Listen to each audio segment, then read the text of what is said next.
বিসমিল্লাহির রহমানির রহিম। আসসালামু আলাইকুম। প্রিয় দিনদার মুসলিম ভাই ও বোনেরা, আশা করি আল্লাহর অশেষ মেহেরবানিতে সকলে ভালো আছেন। আজ আমরা শয়তানের 8টি দুর্বলতা ও অক্ষমতা সম্পর্কে জানব। জিন মানুষের মতোই, কোথাও সে শক্তিশালী, আবার কোথাও বড়ই দুর্বল। শক্তিশালী হলেও তাদের চক্রান্তের ব্যাপারে মহান আল্লাহ তাআলা বলেন, নিশ্চয়ই শয়তানের চক্রান্ত দুর্বল। সূরা আন-নিসা আয়াত নাম্বার ৭৬। শয়তানের দুর্বলতা ও অক্ষমতাগুলো হল: ১. নেক লোকদের উপর শয়তানের কোনো আধিপত্য নেই।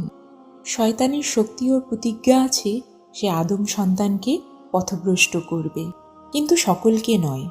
কিছু মানুষের কাছে সে বড়ই দুর্বল, তাদেরকে সে কুফরি ও খারাপ কাজে বাধ্য করতে পারবে না। চেষ্টা